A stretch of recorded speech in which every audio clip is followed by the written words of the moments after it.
오늘 우리에게 주시는 하나님의 말씀은 신약성경 누가복음 10장 33절에서 37절까지 말씀입니다. 제가 갖고 있는 신약성경 110면 111면에 있습니다. 신약성경 누가복음 10장 33절로 37절까지 말씀을 한 목소리로 낭독하겠습니다.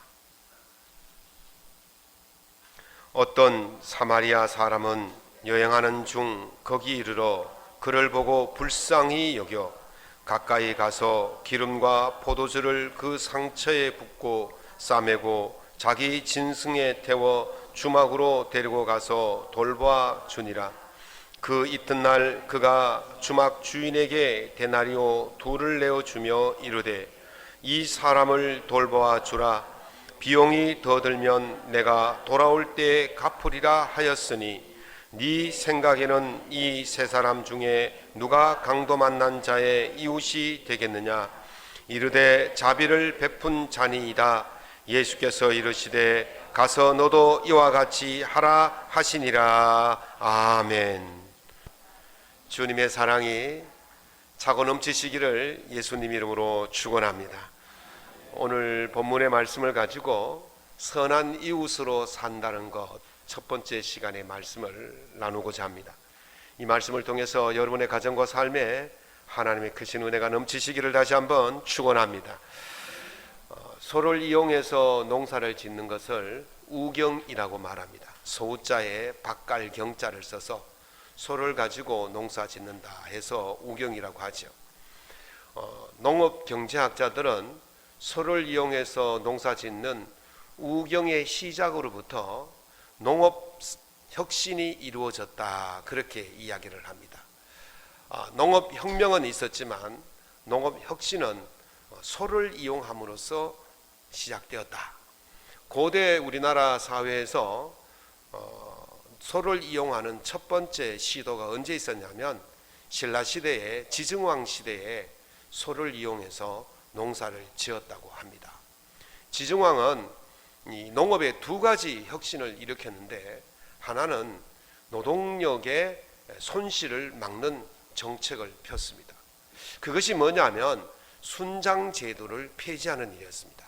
순장이라는 것은 왕이나 귀족이 죽으면 그 종이나 하인들을 함께 생매장시키는 것이 순장이었죠. 노동력에 있어서 보았을 때는 산 사람을 생매장시킨다, 이거는 노동력의 큰 손실이었다, 그렇게 생각한 것입니다. 그래서 노동력 손실을 막기 위해서 순장 제도를 폐지합니다.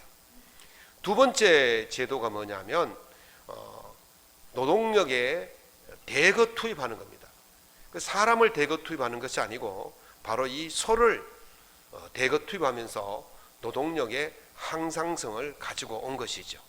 사람이 밭을 갈 때와 소가 밭을 갈 때는 엄청난 차이가 있습니다. 한 10배, 20배 정도 차이가 있을 거예요. 지금도 강원도 아주 산골에는 이 사람이 쟁기를 앞에서 끌고 가는 그런 모습도 종종 봅니다. 그러다가 소가 쟁기를 끌고 가니까 얼마나 쉽고 좋겠습니까? 그래서 이 두 가지 정책을 통해서 그 신라 지증왕 시대에 농업 혁신이 일어나고 농업 생산성이 높아졌다, 그런 이야기가 있습니다. 이 속담에요, 소는 버릴 것이 하품밖에 없다, 이런 말이 있습니다. 소는요, 살아서는 노동력으로 사람들에게 좋은 일을 하고, 죽어서는 여러분들 좋아하시는 살고기, 쇠고기, 그 다음에 내장, 뼈까지 우리가 우려서 먹지 않습니까? 거기다가 가죽은 어떻게 합니까? 구두도 만들어 신고 백도 만들어 하고, 그래서 소는요, 살아서나 죽어서나 사람들에게 좋은 것을 제공하는 유익한 동물이라는 것입니다. 사람의 인생이 소만도 못해서는 안 될 것입니다. 그래서 소만도 못한 인생이 아니라 소보다 더 좋은 멋진 인생을 살기 위해서 요즘 벌이는 운동이 하나 있는데, 그것이 뭐냐면 바로 트리플 서티 무브먼트라 그래서 30, 30, 30 운동을 하고 있습니다. 우리 인생이 이제 90이라고 예정한다면 제일 어릴 때 30은 배우고 공부하는 일에 투자하고, 그 다음에 중년의 30은 돈을 버는 일에 투자하고, 나머지 30년은 그 돈 번 것과 경험과 이런 실력들을 사회, 세상을 위해서 아낌없이 사용하다 가자. 그런 의미에서 트리플 발음이 좋죠. 트리플 서리 무브먼트를 하고 있다는 거예요. 정말 멋진 인생이 아니겠습니까?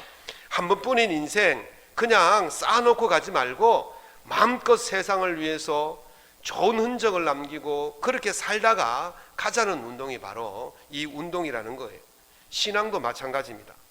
어느 정도는요, 자기 자신 하나 겨우 구원하는 그런 인생을 살다가 가는 신앙을 가진 사람이 있는가 하면, 많은 사람에게 옳은 길로 인도하고 많은 사람들을 구원의 길로 인도하는 그런 좋은 신앙의 흔적을 남기며 가는 분들도 있다는 것이죠. 그래서 우리가 이왕 살아가는 신앙이라면, 이왕 살아가는 인생이라면 이 땅에서 좋은 흔적, 많은 선한 흔적을 남기면서 살자는 것입니다. 오늘 본문 말씀 중심에서 어떤 흔적을 남겨야 하는지를 살펴보고자 합니다.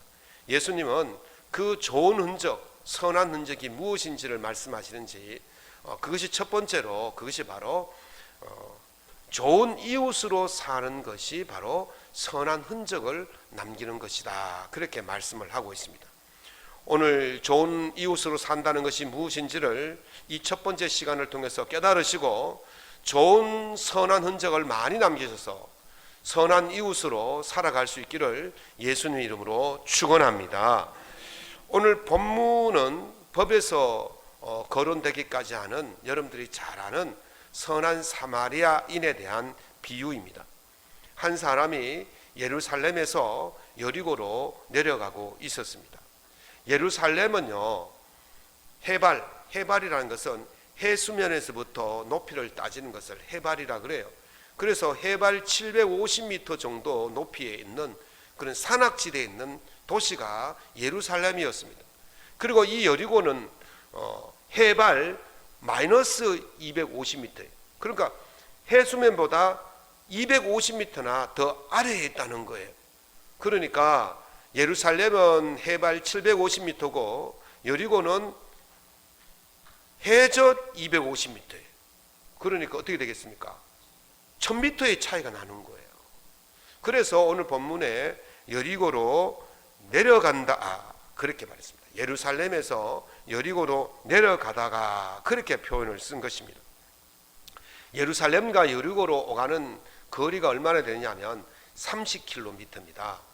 대구에서 가산까지 거리가 한 30km가 돼요.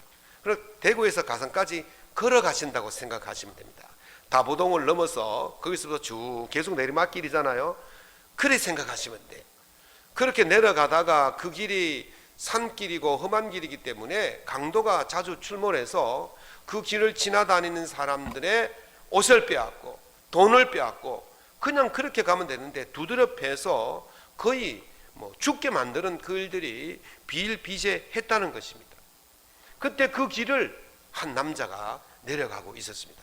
아니나 다를까 강도가 딱 나타나서 그 사람의 가진 것을 빼앗고 얼마나 두드려 팼는지 거진 죽게 되어진 것을 버려두고 갔더라, 그렇게 기록하고 있습니다. 강도가 가버렸습니다. 그 뒤에 누가 지나갔냐 하면 한 제사장이 지나가다가 강도 만난 사람을 보고 피하여 가고, 두 번째 또 한 사람이 지나가는데 레위인이었습니다. 그 사람도 강도 만난 사람을 피하여 갔다 그랬습니다. 그리고 세 번째 사람이 지나가는데 그 사람이 바로 사마리아인이었습니다. 이 사마리아인은 앞에 있는 제사장과 레위인과는 다르게 그 강도 만난 사람을 도와주었다. 이것이 오늘 여러분들이 읽으신 본문의 내용이죠. 저는 앞에 이 제사장과 레위인의 모습과 이 사마리아인의 모습을 비교하면서 그들의 신앙이나 그들의 직분이나 그들의 뭐 성향이나 이런 것을 따지려고 하는 것이 아닙니다. 저는 오늘 이 본문의 말씀을 통해서 과연 누가 선한 이웃이냐, 이것을 말씀드리고자 하는 것입니다. 이 말씀을 통해서 여러분들 선한 흔적을 많이 남기시고 선한 이웃으로 주님이 기뻐하시는 그 삶을 살아갈 수 있기를 예수님 이름으로 축원합니다. 그럼 어떤 사람이 선한 이웃이 될 수 있느냐? 첫 번째는 본 마음에 충실한 사람이 선한 이웃이 될 수가 있습니다. 보통 이런 사건이 일어나면 사람들은 누구의 책임이냐를 따지기 시작합니다. 여러분들은 이 강도 만난 사람이 강도 당한 일이 누구의 책임입니까? 아니, 그 위험한 길을 왜 혼자 가? 그러니까 그것은 강도 만난 사람의 책임이야, 그렇게 말할 수도 있겠죠. 두 번째는 아니, 강도는 양심도 없어? 왜 강도 짓을 해? 그거 강도의 책임이야. 세 번째는 아니, 그렇게 험악한 길이면 경찰관을 보내서 치안을 잘 유지할 수 있도록 해야지, 정부는 뭐 한 거야?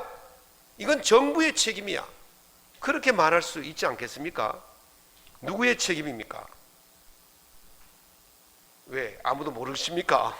누구의 책임입니까? 도대체 강도의 책임입니까? 강도 만난 사람의 책임입니까? 정부의 책임입니까? 그래서 아마 이 앞에 있는 제사장과 레위인은 아무리 따져봐도 이건 자기 책임이 아닌 거예요. 그러니까 아이고, 내 책임도 아닌데 내가 왜 그 일에 끼어들어, 위험한 일에, 그러면서 가버린 거예요. 그런데 세 번째 사람 사마리아인은 그 사람을 돌봐주었단 말입니다. 그러면 그 일이 그 사람의 책임입니까? 그 사람이 강도 만난 사람의 뭐 친척이나 가족이 되어서 그 책임을 다하는 것입니까? 아니면 강도가 누군지 알기 때문에 그 강도가 나의 가족이어서 내가 양심의 가책을 느껴서 강도 대신 배상해 주려고 그렇게 했습니까? 아니면 이 사마리아인이 정부의 치안 담당하는 관료이기 때문에 그 일을 했겠습니까? 그렇지 않다는 거예요. 우리가 자기의 책임이 아니라고 도망간 사람도 우리는 사실 비난할 수가 없어요. 책임이 아닌데 뭐 우리가 그 사람을 비난하겠습니까? 그러나 중요한 것은 이 사마리아인이 자기 책임이 아님에도 불구하고 그 일을 했다는 거예요. 왜 그랬겠습니까? 왜 그 자기 책임이 아닌데 그 강도 만난 사람을 돌봐 주었겠습니까? 그 답은요, 오늘 33절 말씀에 있어요. 사마리아인이 그를 보고 불쌍히 여겨 그랬습니다. 세상 모든 재난의 현장에서 재난당한 사람을 목격합니다. 그때 그 목격한 것을 보고 어떤 사람은 책임이 아니라고 회피하는 사람이 있는 반면에 어떤 사람은 불쌍히 여겨 그렇게 말하는 겁니다. 이 불쌍히 여겨라는 이 말은요, 헬라 원문의 뜻을 보면요, 도움이 절실히 필요한 자들에게 가져야 할 인간의 기본 마음이다 그랬어요. 재난 당한 사람을 보고 불쌍히 여기는 마음은 우리 인간이 가진 기본 마음이에요. 이 마음이 없는 사람이 없다는 거예요. 누구나 다 이 불쌍히 여기는 마음을 가지고 있다는 거예요. 맹자가요, 성선설을 주장했습니다. 사람은 선한 마음을 다 가지고 있다. 그러면서 그 성선설의 그 네 가지 되는 증거를 이야기했는데 그 첫 번째가 측은지심이에요. 사람은 다 측은히 여기는 마음이 있다. 그러면서 예를 들어서 말하기를, 한 어린아이가 기어가서 우물에 빠지려고 할 때 악한 사람이라도 그 어린아이가 빠지는 것을 방지하는 것이 바로 사람의 마음이다. 그것을 봤을 때 사람의 마음은 다 측은히 여기는 마음이 있다, 그렇게 말하는 거죠. 그래서 예수님께서도 이렇게 말씀하셨죠. 아무리 악한 부모라도 자기 자식에게는 좋은 것을 줄 알거든 그랬어요. 그래서 인간의 기본에는요, 아무리 악한 사람이라도 이 선한 마음이 다 있다는 거예요. 그런데 그 선한 마음이 다 있는 인간인데 그 선한 것을 하지 않는다? 그러면 그 사람은 인간이겠습니까? 사람이겠습니까? 그래서 맹자가 뭐냐면, 무측은지심은 비인야라. 측은지심이 없으면 사람이 아니니라 그랬어요.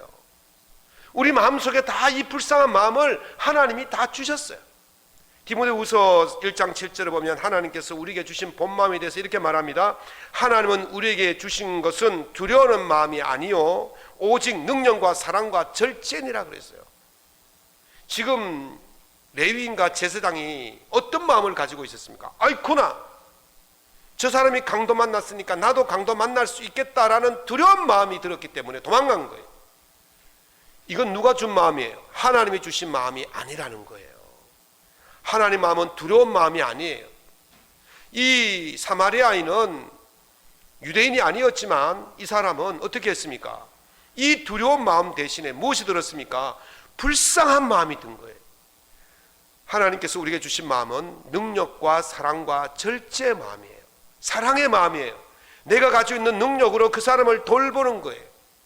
내가 가진 것을 마음대로 내 마음대로 쓰는 것이 아니라 이웃의 아픔을 위해서 쓰는 것이 바로 주님이 주신 절제의 마음인 것이죠. 사랑하는 성도 여러분, 하나님께서 이 불쌍한 여기는 마음을 다 주셨습니다. 이 마음을 사용하는 것이 하나님의 뜻을 행하는 일인 줄로 믿으시기 바랍니다. 그렇게 살아가는 것이 선한 흔적을 남기는 것이고 선한 이웃으로 사는 삶인 줄로 믿으시고 그렇게 살아갈 수 있기를 예수님 이름으로 축원합니다. 두 번째는 해야 할 일을 하는 사람이 선한 흔적을 남기는 사람입니다. 예수님께서 이 선한 사마리아인의 비유를 말씀하신 배경이 있어요. 25절부터 쭉 보시면 율법을 가르치는 교사가 예수님께 와서 묻습니다. 선생님이요, 내가 어떻게 영생을 얻을 수 있습니까? 라고 묻습니다. 그때 예수님께서 이렇게 말씀하시죠. 율법에 무엇이라 말하며 너는 그것을 어떻게 읽느냐? 라고 물었습니다. 그때 이 사람이 이렇게 말합니다. 예, 마음을 다하고 목숨을 다하고 힘을 다하고 뜻을 다하여 주 너희 하나님을 사랑하라고 했습니다. 그리고 내 이웃을 내 몸과 같이 사랑하라 하셨습니다. 그러자 예수님께서 네 말이 옳도다. 이를 행하라. 그리하면 살리라 그랬어요. 오늘 여기서 예수님께서 율법을 어떻게 읽느냐 이렇게 말씀하시는 것은 그냥 율법을 문자적으로 읽는 거냐고 물으신 게 아니에요. 율법의 본 뜻이 뭐냐, 율법의 참된 의미가 뭐냐라고 물으신 거예요. 그러니까 이 사람이 하나님 사랑, 이웃 사랑이라고 말하는 거죠. 그러면 이 율법의 참 뜻을 알았다면 네가 그대로 행해라. 그래야 네가 산다. 네가 영생을 얻는다. 그렇게 말씀하신 것입니다. 그때 이 사람이 예수님께 잘 보이려고 그러면 내 이웃이 누굽니까? 라고 묻습니다. 이 사람이 율법 교사이기 때문에 하나님 섬기는 일에 대해서는 최고를 잘하는 사람이에요. 최고로 잘하는 자신 있는 사람이었어요. 그런데 이웃을 섬기는 것에 대해서는 좀 잘 몰랐어요. 그래서 내 이웃이 누굽니까? 라고 물었던 거예요.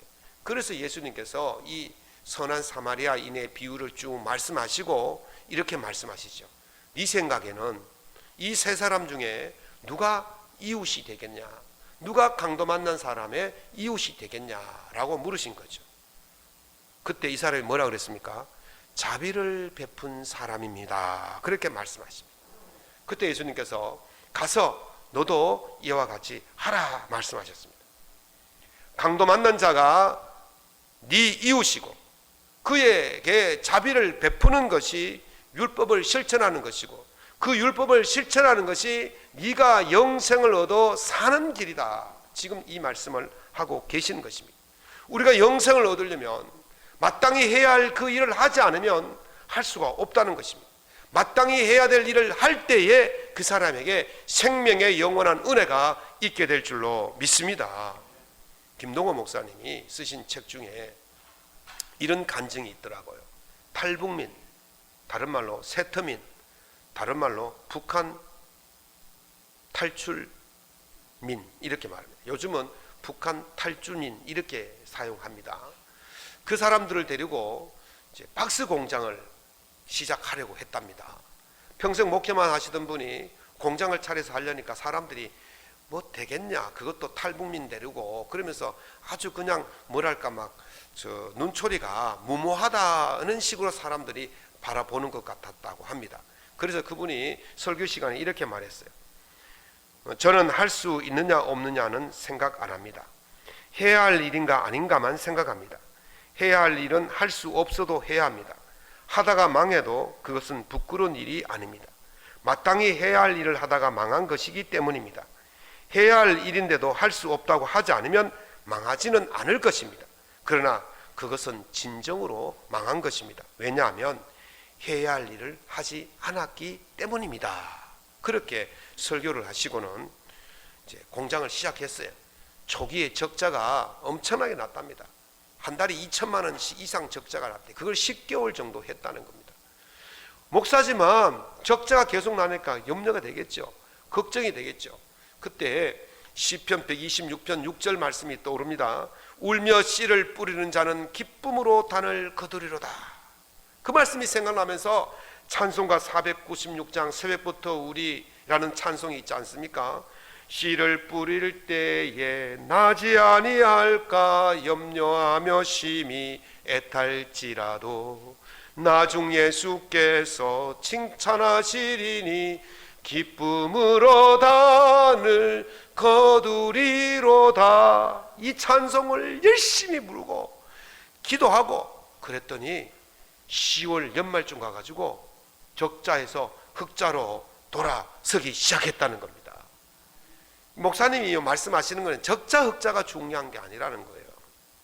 내가 지금 하는 일이 마땅히 해야 할 일인가, 마땅히 하지 않아야 될 일인가, 그걸 생각했다는 거예요. 마땅히 해야 할 일이라면 하다가 망해도 해야 되는 것이고, 마땅히 하지 않을 일이라면 눈앞에 성공이 보여도 하지 말아야 된다는 것입니다. 예수님께서 길을 가시다가 무성한 무화과 나무를 보셨습니다. 우리 교회 뒷마당에 우리 은퇴 장로님께서 무화과 나무 3그루를 심어 놓으셨습니다. 이 무화과 나무는요 폭풍 성장을 한답니다. 심은 지 1년 만에 열매를 볼 수가 있다 그래요. 보통 나무들은 과실수들은요 뭐 3년, 5년, 뭐 10년까지 기다려야 먹을 만한 과실수가 나는데 이 무화과 나무는 1년만 지나면 열매가 나타난다는 거예요. 먹을 수 있다는 거예요. 그래서 제가 자주 내려가 봅니다. 있나 없나 싶어서. 근데 이제 심은 지 봄에 심었기 때문에 아직 잎만 무성하고 잘 자라더라고요. 그냥 갖다 꼽아놨는데 뭐 이파리 무성해요. 아, 대추나무입니까? 아, 무화과나무로 치고 그 무화과나무, 그래서 이 무화과나무가 그렇게 폭풍 성장한대요. 그래서 예수님께서 무화과나무 잎이 무성하니까 어떻게 하겠습니까? 아, 저게 뭐가 있지 않겠나 싶어서 가셨겠죠. 그런데 무화과 잎이 하나도 없더라는 거예요. 아, 무화과 나무가 열매가 하나도 없더라는 거예요. 그래서 예수님께서 이렇게 말씀하십니다. 네가 영원히 사람들에게 열매를 주지 못할 것이다. 이게 뭡니까? 저주예요. 앞으로 너는 열매 맺을 생각하지 말아라. 이렇게 말씀하신 것입니다. 살아가면서요 우리가 울타리 밖으로 내몰리지 말라는 법은 없어요. 누구나 그런 경험을 할 수가 있어요. 그런데 그 울타리 밖에 내가 있을 때 누군가가 나에게 도움을 줄 수 있다면 그게 얼마나 좋은 일이겠습니까? 내게도 좋은 일이라면 다른 사람에게도 좋은 일이에요. 그러니까 그 일을 당연히 해야 되는 거예요. 내가 도움을 받기를 원한다면 내가 먼저 다른 사람에게 손을 내밀어서 도와줄 때 그 일이 내게도 궁극적으로 좋은 일이 되는 것입니다. 내만 좋고 다른 사람에게는 좋지 않다면 그것은 할 일이 없어요. 그러나 나도 좋고 모두가 좋은 일이라면 같이 해야 될 일인 줄로 믿습니다. 열매가 없어서 마땅히 해야 될 일인데 그걸 하지 않아서 열매가 없는 그 인생으로 살다가 하나님께 책망받는 그런 인생이 아니라 마땅히 해야 될 그 일, 울타리 밖에서 고난당하고 재난당한 그 사람들을 향하여 손을 벌리는 그 마땅한 일을 할 때에 주님께서 우리에게 잘했다고 칭찬하시고 은혜를 베푸실 줄로 믿습니다. 우리는요 사실요 죄로 인하여 하나님 밖에 울타리에서 재난당하고 있는 인생이었습니다. 모두가 죽을 죄인이었습니다. 모두가 구원받을 수 없는, 영원히 지옥 갈 수밖에 없는 그런 죄인들이었습니다. 그러나 우리 하나님께서 우리를 불쌍히 여기시고 예수 그리스도를 우리에게 보내주신 줄로 믿습니다. 그래서 울타리 밖에 있는 우리를 하나님의 울타리 안으로 다시 맞아 들이시고 하나님의 친자녀가 되게 하여 주신 줄로 믿습니다. 그 일을 예수 그리스도가 하신 거예요. 예수 그리스도께서 십자가에 달려 죽으심으로 말미암아 물과 피를 다 쏟으시고 머리에 가시관을 쓰시고 손과 발에 못을 박히시고 옆구리에 창을 찔리시고 자기를 희생하고 내어놓음으로 말미암아 예수님께서 그렇게 하심으로 울타리 밖에 있는 재난당해서 영원히 지옥 갈 수밖에 없는 우리 인생이 살림을 받고 구원을 받고 하나님의 백성이 된 줄로 믿습니다. 그 일을 지금 우리에게 말씀하고 계십니다. 너희도 이와 같이 가서 행하라. 그 일을 지금 주님께서 말씀하고 있습니다. 우리의 이웃이 누구입니까? 재난당하여 신음당하고 있는 자들이 바로 우리의 이웃입니다. 이번 장마로, 이번 폭우로 많은 인명의 많은 재산의 피해가 있었습니다. 그들의 이웃이 누구입니까? 바로 예수 그리스도의 은혜를 아는 사람, 은혜를 받은 사람, 바로 우리가 그들의 이웃이 되어야 할 줄로 믿습니다.